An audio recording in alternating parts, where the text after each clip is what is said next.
Doug Ford just gave Mark Carney political advice that could flip the entire Canadian electoral map, and he did it behind closed doors. I'm going to tell you exactly what was said, why it matters, and what it means for every Canadian watching this right now.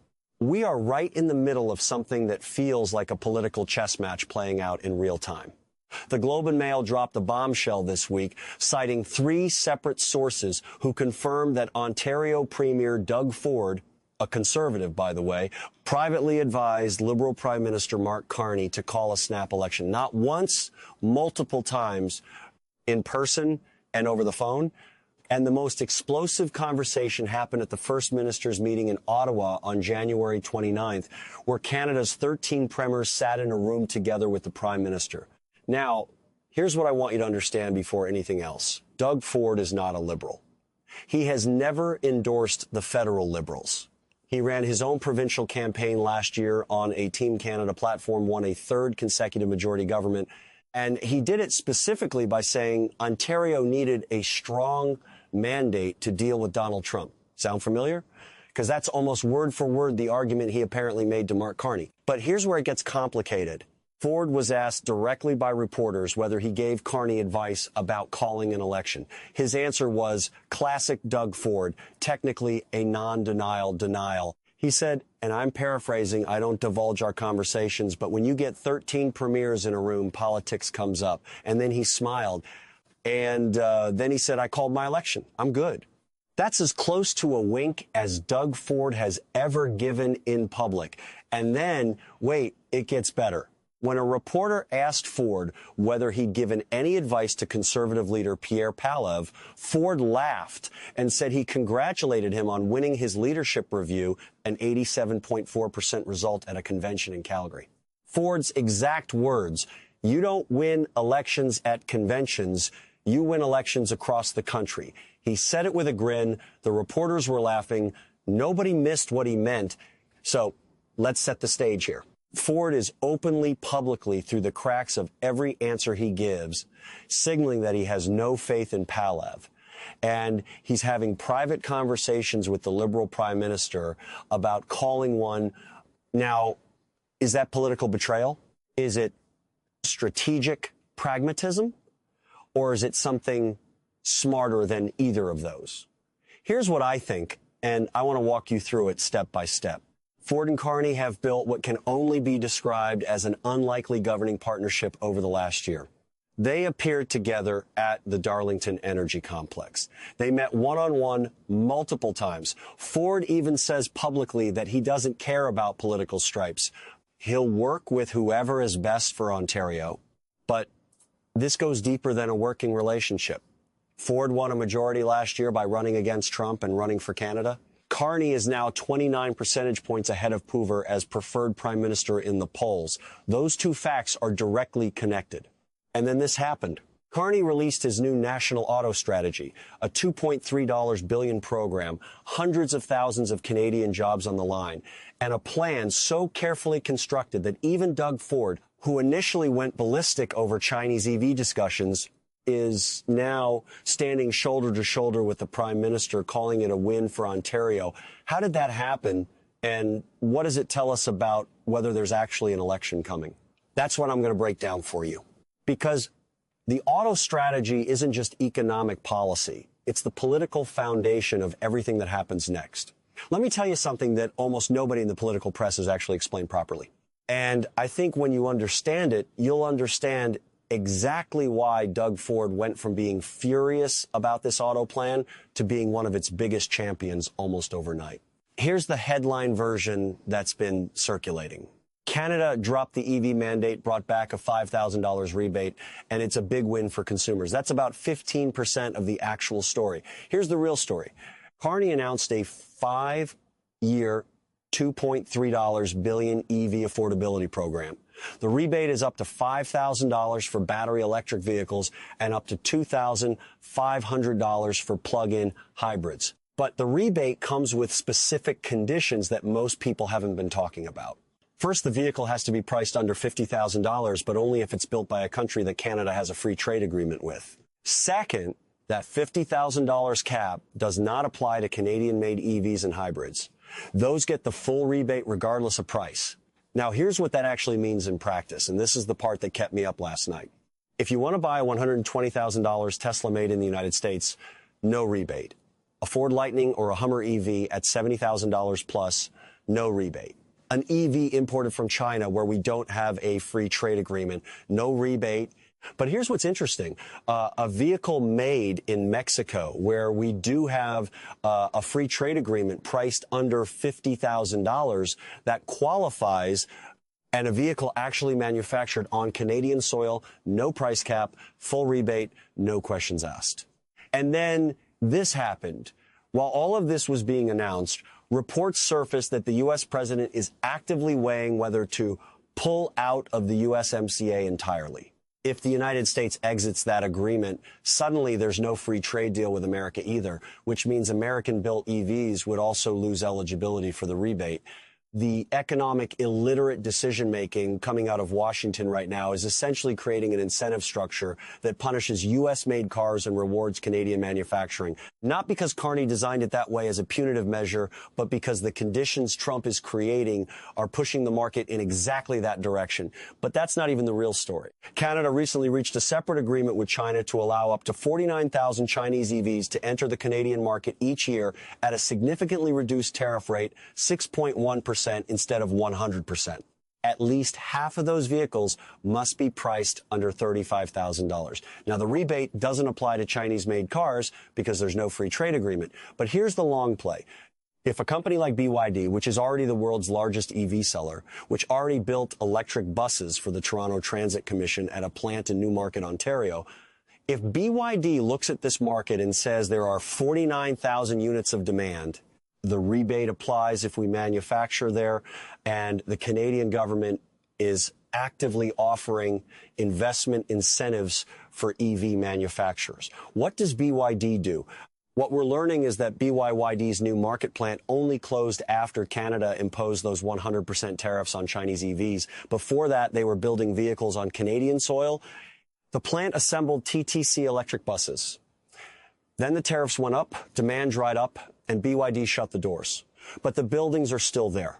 The infrastructure still exists, and now the door is being reopened, not just slightly, but with a government program specifically designed to reward anyone who manufactures on Canadian soil with unlimited rebate eligibility. This is the part Doug Ford finally understood when Carney walked him through it in their one-on-one. Ford's initial reaction to Chinese EV discussions was typical, Doug. Loud, protective of Ontario auto workers, deeply skeptical. But once the details of this program were explained, the calculus shifted. If a Chinese automaker sets up shop in Ontario and starts building EVs for under $50,000 with full rebate eligibility, that's jobs. That's investment. That's exactly what Ford has been demanding since the moment Trump started threatening Canadian manufacturing. And right now, with U.S. auto tariffs at 25% on non-U.S. content in Canadian-made vehicles, and with traditional American automakers under pressure, Canada needs new manufacturing partners. The strategy isn't buy Chinese EVs. The strategy is give anyone with the capacity to build affordable EVs a reason to build them here. Now, wait, it gets worse for Pew. Here's something that should be making a lot of people in conservative circles extremely uncomfortable right now. The official conservative response to Carney's auto strategy was to call it insulting. Their shadow ministers released a statement saying the rebate would help American EV producers. They specifically mentioned the Jeep Compass, which they said should have been built in Canada. And they're not wrong that there are legitimate questions about how the rebate structure plays out in practice. But here's the strategic problem. The Conservatives are currently also blocking 6 separate pieces of legislation in the House that deal with bail reform, sentencing for extortion, and organized crime. At the same time that Pierre Poilievre is positioning himself as the party of crime and public safety, liberals are soft on crime. Vote for us. His own party is the reason those bills aren't passing. Carney used the word obstruction in question, period. And he used it deliberately. Sources are now confirming that the government has been using that word strategically, methodically, because it sets up a specific political narrative. The Conservatives are blocking progress. The minority parliament can't function, and Canadians need to decide. But here's where it gets complicated. Carney has publicly said he is not planning to call a snap election. His office repeated that assertion multiple times this week. And yet, Elections Canada has reportedly ordered 700,000 poll tally sheets. Conservatives are accelerating their nominations processes. MPs across the country are reportedly scouting campaign office space. All the infrastructure of an election campaign is being quietly assembled. Even as the official message is no election planned, the betting markets tell a similar story. The probability of a Canadian federal election being called before June 30th has jumped from roughly 8% in mid-January to over 40%. That's not noise. That's a signal. And here's what I want you to sit with for a second. The last federal election was on April 28th, 2025. That was less than 10 months ago. Calling another election within a year would require Carney to make a credible public case for why it's necessary. And that case is being built right now, piece by piece, through every question period exchange where the word obstruction is used. Now, what I'm about to show you changes the whole picture. Doug Ford called his own provincial election early last year. He said Ontario needed a majority government to face Trump with a unified front. He won decisively, and now he is having private conversations with the Liberal Prime Minister, telling him the country needs the stability of a majority mandate. Ford's numbers are still strong provincially. His political judgment on majority mandates has been proven correct, and he has absolutely nothing to gain from a federal Conservative victory that would put Pierre Poilievre in a stronger negotiating position against Ontario's interests. Think about that. Ford's interests align more closely with a Carn majority, a Liberal he can work with, than with a pale government that might pull federal resources away from Ontario and pursue a political agenda that directly conflicts with Ford's own track record in office. The two men are now, by all accounts, genuine political allies, not because they share ideology, because they share a threat. And that threat is economic instability driven by Washington. Here's what nobody's talking about at a loud enough volume. Carney holds a 2-9-point lead over Poilievre as preferred prime minister. The Liberals lead the Conservatives by 4 to 9 percentage points in national polling. Those are not close numbers. Those are the numbers of a party that believes it can win a majority. And that is calculating whether now is the best time to try. The auto strategy was the first piece of the puzzle. The obstruction narrative is the second. Ford's private endorsement of the idea is the third, and Elections Canada preparing materials is the fourth. But here's the question. None of this answers yet. I've laid out the evidence. I've walked you through the auto strategy, the backroom conversations, the political math, and the obstruction narrative being built brick by brick inside the House of Commons.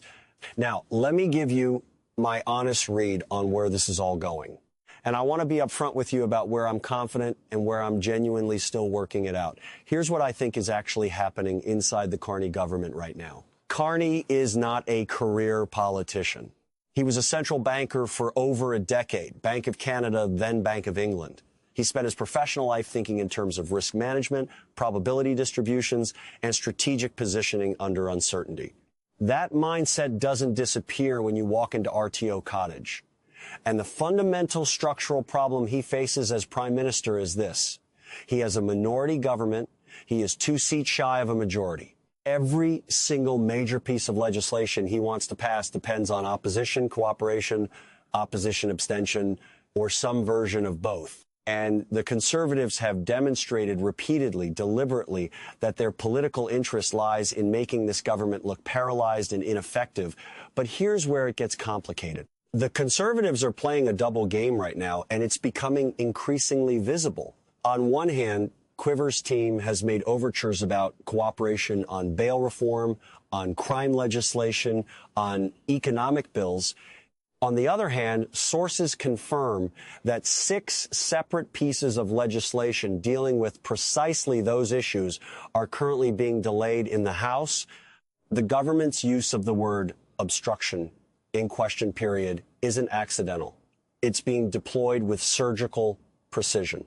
Every time a conservative MP stands up and demands tougher action on crime, Carney's team fires back with, your party is blocking the 6 bills that would do exactly that. It's a political trap. And Poole walked into it. Now, what I'm about to tell you changes the whole picture. The auto strategy was designed from the ground up to be politically bulletproof. Get Doug Ford on board, get the auto sector unions on board, get Tier 1 and Tier 2 manufacturers on board. Get environmentalists at least partially on board. Announce it at an auto parts plant in Woodbridge, Ontario, right in the heart of the industrial corridor that decides elections in this country. That's not an accident. That's not optics for the sake of optics. That's a government that is actively constructing the narrative of a future election campaign. We built a strategy. We brought Team Canada together. We protected 500,000 jobs. And the other guys called it insulting. I keep coming back to something about the timing of all of this. The auto strategy dropped on February 5th. The Globe and Mail story about Ford privately urging Carney to call an election dropped days later. Elections Canada is reportedly sitting on hundreds of thousands of poll tally sheets. Conservatives are quietly accelerating their nomination processes across key ridings. MPs are reportedly scouting campaign office space. None of these things happen in isolation. All of them happening at the same time. That's a signal. And here's what nobody is saying loudly enough. Carney's personal polling numbers are extraordinary for this moment in Canadian political history. He is running 29 points ahead of PVE as preferred Prime Minister, 29 points. The Liberals hold a lead of between 4 and 9 percentage points in National Party support across every major polling firm. Those are majority government numbers, not guaranteed. Nothing in a first past the post system is. But those are the kinds of numbers that make a party strategist lean back in their chairs and start doing riding level math very, very carefully. The last federal election was April 28th, 2025, less than 10 months ago. That's a real constraint. Calling a snap election within a year of the last one carries a political cost. It looks opportunistic. It gives the opposition a clean line of attack. They just had an election. They're wasting your money because the polls look good. This is about power, not principle. Carney's team knows that, which is why the obstruction narrative is so important. The only credible justification for going back to voters this quickly is to say the minority parliament is broken, that the government cannot govern effectively, that the country needs the stability of a clear mandate, especially while navigating the most aggressive trade war in modern Canadian history. This is the part that kept me up last night. Doug Ford's template is sitting right there for Carney to use. Ford called his early Ontario election by framing it entirely around the external threat. He didn't say, I want more power. He said, Ontario needs a unified, stable government to fight Trump. He made the American threat the reason for the election, not political ambition, but national necessity. And it worked. He won a third consecutive majority government. The voters rewarded him for the framing. Carney could run that exact same play at the federal level.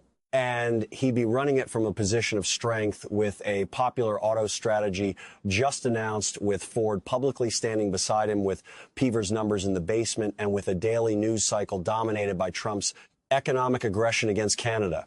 The narrative writes itself, but here's where I'm genuinely uncertain, and I want to be honest with you about this. Calling a snap election doesn't guarantee a majority. Canada's electoral geography is complicated. The Liberals came close last April but fell short precisely because they couldn't break through in key suburban Ontario ridings. The 905 belt, the communities just outside Toronto where Ford's provincial machine is strongest. Now, interestingly, Ford's implicit endorsement of Carney, his refusal to endorse Poilievre, his public contempt for the "you don't win elections at conventions" line, could move votes in exactly those ridings. Ford's provincial coalition and Carney's federal coalition overlap significantly in that geography, but nothing is guaranteed. Poilievre is a skilled campaigner. His base is energized, and if he can successfully reframe a snap election as liberal arrogance, they just had an election, they're doing it again because the polls look good, he might be able to close some of that gap. The conservative ground game in rural Canada and Western Canada remains formidable. What I think the Carney team is actually calculating right now is not whether to call an election. I think they're calculating when. Spring 2026, meaning the next couple of months, has certain advantages. The Trump tariff situation is front and center. The auto strategy is fresh. Carney's personal numbers are at their peak. But a spring election also means less time to build the obstruction case to a point where it fully resonates with voters who are paying close attention. A fall 2026 window gives more time and more legislative failures to point to more opportunities to build the narrative. But it also gives Poilievre more time to recover, rebrand, and close the polling gap. Political fortunes shift. The Trump situation could de-escalate. Carney's numbers could soften. The auto strategy could run into implementation problems. Time is not always the government's friend. Here's what the data tells us, and I think this is actually the most underreported part of this whole story. Poly market, the prediction market that has had a reasonably strong track record on Canadian political events, had the probability of a federal election being called before June 30th at around 8% in mid-January. By the time Ford's private advice to Carney became public, that number had jumped to over 40%. That is not noise. Prediction markets are not perfect, but when a probability quintuples in less than a month, something real is happening underneath the surface. And then there's the Pierre Poilievre question, which I don't think gets discussed with enough honesty. Poilievre won 87.4% at his leadership review in Calgary. That sounds dominant, but the structure of that review matters enormously. It was 2,500 hand-picked conservative members voting in person in Calgary. That's the base. That's his floor, the ceiling. What he can do in a general election in suburban Ontario, in the communities where the auto industry employs hundreds of thousands of people, that's a completely different question. And Ford's dismissal of that number right there in front of reporters with a half smile on his face tells you everything about how Ontario's most powerful conservative premier sees Poilievre's federal prospects. If Carney calls an election and wins a majority, Poilievre loses a second straight federal election to the Liberals. At that point, it becomes very difficult to see a path where he remains as conservative leader. That's not me speculating. That's a reality that conservative strategists are grappling with right now. The stakes of the next election for the Conservative Party's internal politics are enormous. A loss would almost certainly trigger another leadership race. And that dynamic is part of why Ford, now who would prefer a federal conservative partner he can actually work with long term, may privately believe that getting Poilievre out of the picture sooner rather than later is in Ontario's interest. That's the layer underneath the layer underneath the layer of what's happening here. So where does this all land for you, for ordinary Canadians watching this unfold? If you're in Ontario, especially in the suburbs, what happens in the next 6 months will directly affect your job security, your cost of living, and the future of the manufacturing sector that tens of thousands of families depend on. The auto strategy is real money. $2.3 billion in consumer incentives, $3 billion in industrial support, $1.5 billion in charging infrastructure. That's not nothing. Whether it works the way Carney says it will depend enormously on whether the government survives long enough to implement it fully. If you're in Alberta or Saskatchewan, you're watching a federal government that already cut the carbon tax, but is now rolling out a Chinese EV deal and tightening emission standards. Your concerns about energy policy, pipelines, and Western alienation remain front and center, no matter who wins the next federal election. And if you're paying attention to Washington, you already understand that everything, the auto strategy, the election speculation, the Ford-Carney dynamic is unfolding under one overarching reality. Canada is navigating a trade war with its largest trading partner. Every political move right now is being made in that shadow. Here's where I land after digging through all of this. I don't believe the election date has been decided yet. What I do see is a carefully staged construction. Phase 1, the auto strategy. Phase 2, the obstruction narrative. Phase 3, Ford's private conversations with Carney, now made public. Together, these signal that even Ontario's most powerful conservative premier sees the need for the government to secure a stronger mandate. Whether this will lead to a spring election, a fall election, or no election at all before 2029 remains uncertain. And the truth is, no one can answer that with absolute certainty right now. What I can say is this: Canadian politics hasn't been this fluid, this unpredictable in decades. The old rules, left versus right, liberal versus conservative, federal versus provincial, simply don't apply the way they used to. That's what makes this moment so critical and so fascinating. So I want to hear from you. After everything we've unpacked, the secret conversations, the auto strategy, the election math, the Poilievre problem, what do you think happens next? Does a snap election come? And if it does Carney secure a majority, or does Poilievre defy expectations and shake up the map?